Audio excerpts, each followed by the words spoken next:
태어날 때부터 정해진 운명이라는 게 있다면 나의 운명은 흑빛이었다. 오르캄 왕국의 북쪽 끝자락 수도 바엔에서 마차로 꼬박 보름을 달려야 닿을 수 있는 변방 파올란 마을. 그곳이 내가 처음 눈을 뜬 세상이자 17년 동안 단 한 번도 벗어나 본 적 없는 감옥이었다. 이놈의 땅은 비가 와도 딱딱하고 안 와도 딱딱하네. 가일, 잡담하지 말고 괭이질이나 한 번 더 해라. 해지기 전에 저쪽 밭고랑까지 끝내야 오늘 저녁에 불죽이라도 먹을 수 있어. 알아요, 아버지. 근데 이번 달 소장료 영주님네 관리인이 또 올리겠다고 했잖아요. 우리가 이렇게 뼈 빠지게 일해서 남는 게 뭐예요? 하, 그게 우리네 팔자다. 억울하면 귀족으로 태어나지 그랬냐? 입 다물고 손이나 놀려. 아버지의 말은 틀린 게 없었다. 이곳 파올란 마을의 주민들은 대부분 소장농이었다. 우리는 땅을 파먹고 살았지만 그 땅에서 나온 열매는 우리의 것이 아니었다. 은화 5개. 반짝이는 은화 5개면 우리 네 식구가 한 달 동안 굶지 않고 버틸 수 있다. 하지만 뼈가 부서져라 이래서 1년을 모아도 우리 손에 쥐어지는 건 녹슨 동화 몇 입뿐이었다. 세상은 불공평하다. 그건 흙먼지를 마시며 자란 내가 가장 먼저 배운 진리였다. 그때였다. 도적이다. 도적단이 나타났어. 모두 마을회관으로 피해. 평화롭던, 아니, 평화롭다고 믿고 싶었던 오후의 정적을 깬 건 말발굽 소리였다. 붉은 천을 목에 두른 사내들.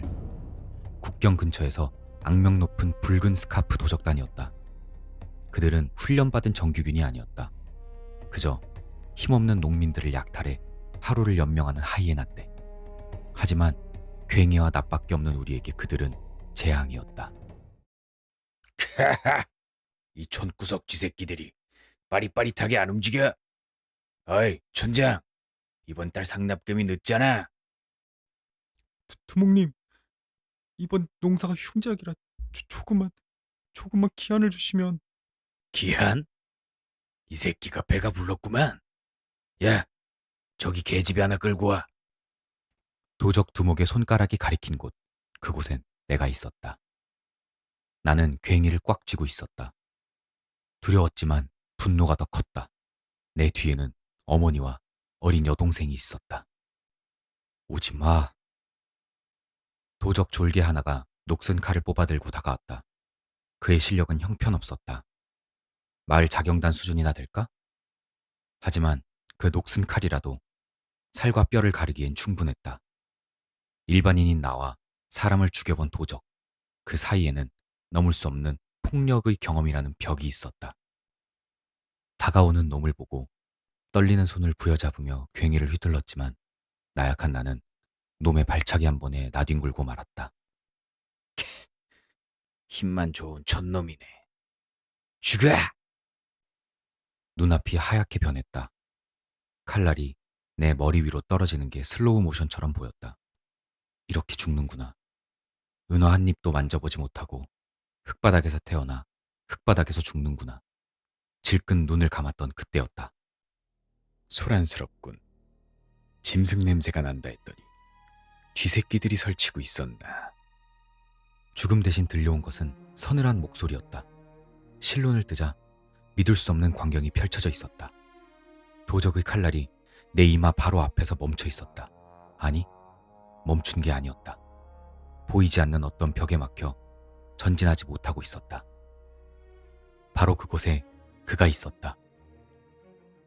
머리부터 발끝까지 햇빛을 받아 눈부시게 빛나는 백색의 판금 갑옷, 등에 메고 있는 거대한 대검, 그리고 무엇보다 그의 몸 주위에서 아른거리는 푸른색의 아지랑이. 나는 촌놈이었지만 저게 무엇인지는 들어서 알고 있었다. 오러, 즉 선택받은 자들만이 두를 수 있다는 기사의 증명. 왕국의 영토를 유린하고 백성을 괴롭히는 쓰레기들. 전부 죽여주마. 도적 두목이 비명을 질렀다. 정예병도 수전도 용병도 아닌 진짜 기사의 등장에 그들은 전의를 상실했다. 하지만 기사는 도망가는 그들을 놔줄 생각이 없어 보였다. 그가 천천히 허리춤에 검을 뽑았다. 검신에선 푸른 빛이 뿜어져 나왔다. 오러블레이드 일성. 단 한 번의 휘두름이었다. 검이 닿지도 않은 거리였지만 푸른 빗줄기가 공간을 베고 지나갔다. 도망치던 10여 명의 도적들이 지푸라기 인형처럼 쓰러졌다. 피냄새보다 앞서 공기 중에 타는 냄새가 났다. 압도적인 힘. 일반인인 우리는 감히 범접할 수 없는 다른 차원의 존재. 그것이 기사였다. 고귀하신 기사님, 미천한 저희 마을을 구해주셔서 감사합니다. 마을 사람 모두가 땅바닥에 엎드렸다. 나 역시 무릎을 꿇었다. 하지만 고개는 숙이지 않았다. 아니, 숙일 수가 없었다. 투구를 벗은 기사의 얼굴은 젊고 아름다웠다. 귀족 특유의 오만함이 서려 있었지만 그마저도 고귀해 보였다. 그는 우리를, 아니, 나를 쳐다보지도 않았다. 그에게 우리는 보호해야 할 대상일지는 몰라도 대화를 나눌 동등한 인간은 아니었던 것이다. 말에게 물을 좀 먹이고 가겠다. 깨끗한 물을 준비해라. 그 한마디에 마을 전체가 움직였다. 가장 깨끗한 물을 깃고 귀한 건초를 날랐다. 나는 멍하니 그가 탄 백마를 바라보았다. 저 말 안장 하나가 우리 집 전 재산보다 비쌀 것이다. 그때 기사의 시선이 찰나의 순간 내게 머물렀다. 아니, 정확히는 내가 쥐고 있던 낡은 괭이를 스쳐 지나갔다. 눈빛은 좋군. 하지만 농사꾼은 괭이나 잘 다루면 그만이다. 분수에 맞게 살도록. 그는 차갑게 쏘아붙이고는 다시 말을 몰아 떠나갔다. 짧은 만남이었다. 하지만 그 만남은 내 인생의 모든 것을 뒤흔들어 놓았다. 그가 떠난 자리에는 베어진 나무들과 그을린 땅, 그리고 힘의 잔재가 남아 있었다. 그날 밤, 나는 잠을 이룰 수 없었다. 눈을 감으면 푸른 오러가 아른거렸다. 아버지의 말씀대로 소장농의 아들로 태어나 흙을 파먹다 죽는 것이 운명일까? 은화 5개에 목숨을 걸고 도적대 앞에서 벌벌 떠는 것이 내 인생의 전부일까? 아니, 나는 보았다. 인간이 도달할 수 있는 힘의 정점을. 그리고 깨달았다. 이 불합리한 세상에서 신분과 가난을 뒤집을 수 있는 유일한 열쇠는 힘이라는 것을. 오러를 다루는 자, 기사가 되는 것. 아버지, 어머니, 드릴 말씀이 있어요. 갑자기 밥 먹다 말고 무슨 소리냐? 표정이 왜 그래? 저 떠나겠습니다. 뭐? 어디로 떠나겠다는 게야? 설마 야반더주라도 하겠다는 거냐? 군에 입대할 생각이에요. 가서 공을 세우고 훈련을 받아서 기사가 될 겁니다. 하, 기사? 네가 미쳤구나. 단단히 미쳤어. 기사는 귀족 나리들만 하는 거야. 오러라는 게 개나 소나 배울 수 있는 건 줄 알아? 우리 같은 평민은 평생을 수련해도 정예병 되기도 힘들다. 게다가 넌 장남이야. 이 밭은 누가 갈고 네 어미랑 동생은 누가 챙겨? 평생 이렇게 살 수는 없잖아요. 오늘 보셨잖아요. 도적놈들 앞에서 우리가 얼마나 비참했는지. 아버지는 제가 평생 이 흙바닥에서 지렁이처럼 살길 원하세요? 어머니는 울먹이며 아버지의 말씀이 맞다는 듯 나를 타일렀다. 어머니, 죄송해요. 하지만 그 기사의 눈을 봤어요. 그는 저를 인간으로 보지 않았어요. 그저 배경, 풍경의 일부로 봤다고요. 저는 그렇게 살고 싶지 않아요. 제 이름을 세상에 새기고 싶어요. 아버지는 밥상을 엎으려다 마셨고 어머니는 밤새 우셨다. 하지만 내 결심은 꺾이지 않았다. 다음날 새벽, 나는 보찜 하나를 쌌다. 마른 빵 몇 조각과 물병, 그리고 아버지가 젊은 시절 쓰시던 낡은 단검 하나. 마을 어귀를 나서는데 누군가 기다리고 있었다. 검은 머리를 길게 따은 소녀, 어릴 적부터 함께 자란 소꿉친구, 엘레나였다. 갈 거야? 말리지 마. 안 말려. 네 돈 어제 그 기사님 봤을 때부터 이미 딴 세상에 가 있었는걸? 자, 이거 받아. 엘레나의 손에는 작은 주머니 하나가 들려 있었다. 이게 뭐야? 꽤 묵직한데? 내가 바느질해서 모은 거야. 은하 3개랑 동화 80개. 수도 바인까지 가려면 여비가 필요할 거 아냐. 가서 굶지 말고 다치지 마. 엘레나, 이건 네가 시집 갈 때 쓰려고 모은 거잖아. 바보. 나중에 대단한 기사님이 돼서 금화로 갚아. 이자까지 쳐서 받을 거니까. 그리고 꼭 살아서 돌아와야 해. 알았지? 엘레나의 눈가가 촉촉했다. 나는 주머니를 꽉 쥐었다. 이 은하 3개의 무게가 내게는 천금보다 무겁게 느껴졌다. 반드시 성공하리라. 성공해서 금화 100개, 아니 100금화로 갚아주리라. 다녀올게. 그렇게 나는 파울란 마을을 떠났다. 목표는 남쪽에 위치한 아브칼 요새. 그곳에 오르캄 왕국 제3군단 신병훈련소가 있었다. 수도 바엔을 방어하는 최전선이자 평민이 군인으로서 출세할 수 있는 유일한 등용문. 여정은 쉽지 않았다.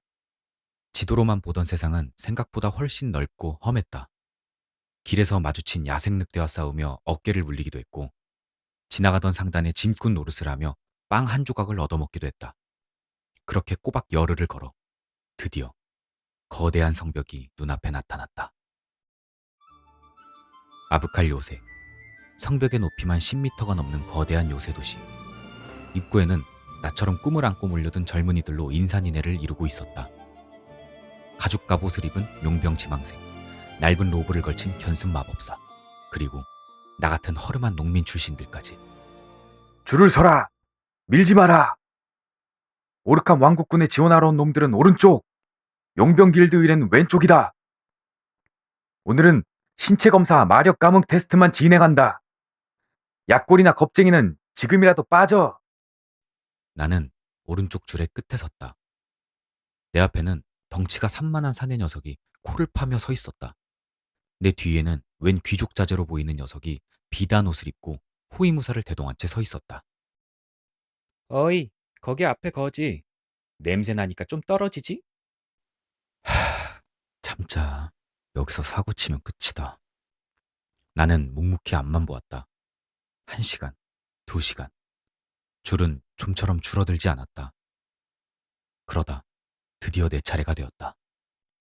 이름, 카일입니다. 성은 없어? 성은 없습니다. 파울란 마을 출신 평민입니다. 평민이라. 나이는 17세, 체격은 좀 말랐고, 근육량 미달해. 뭐, 총알바지 보병으로 쓸만하겠네. 저기 있는 바위 보이지? 허리까지 들어올리면 합격이다. 검사관이 가리킨 곳에는 내 몸통만한 바위가 놓여 있었다. 앞서 도전했던 덩치 큰 녀석들도 낑낑거리다 실패한 바위였다. 저걸 들라고? 하지만 물러설 곳은 없었다. 나는 바위 앞에 섰다. 바위의 차가운 감촉이 손바닥에 전해졌다. 흡! 팔뚝에 핏줄이 섰고 허리가 끊어질 듯 아파왔다. 바위는 꿈쩍도 하지 않았고 주변에서 킥킥거리는 비웃음 소리가 들려왔다. 거 봐. 촌놈이 무슨 힘 있겠어? 시간 낭비하지 말고 비키지. 웃기지 마. 내가 여기까지 어떻게 왔는데. 은하 5개짜리 인생으로 돌아갈 순 없어. 그 순간이었다. 뱃속 깊은 곳, 단전이라 불리는 곳에서 뜨거운 무언가가 꿈틀거렸다. 그건 며칠 전 보았던 기사의 푸른 아지랑이와는 달랐다. 훨씬 거칠고 희미했지만 분명한 열기였다. 두근거리는 심장의 고동소리와 함께 바위는 점점 움직였고, 저 녀석 방금 몸에서 빛이... 이내 바위는 허리춤까지, 아니 가슴까지 올라왔다. 전신이 불타는 것 같았다. 하지만 바위는 깃털처럼 가벼워지는 기이한 감각. 나는 바위를 바닥에 내동댕이 쳤다. 고요했다. 비웃던 귀족 자제도 심드렁하던 검사관도 입을 다물었다. 검사관이 자리에서 벌떡 일어났다. 너 방금 그거 뭐야? 모릅니다. 그냥 죽을 힘을 다했을 뿐입니다. 무의식적인 만화의 흐름, 아니 오러의 씨앗인가? 이 촌구석 녀석이? 카일, 너는 일반 보병대가 아니다. 제7훈련소로 간다. 제7훈련소요? 거기가 어딥니까? 특별관리대상 혹은 예비기사훈련소라고도 부르지. 지옥에 온 걸 환영한다. 애송이. 예비기사훈련소. 심장이 미친 듯이 뛰기 시작했다. 단순히 군인이 되려 했던 내게 생각지도 못한 기회가 찾아왔다. 물론 그때는 몰랐다. 그곳이 진짜 지옥보다 더한 곳일 줄은. 나 카일의 중세기사 생존기는 그렇게 시작되었다.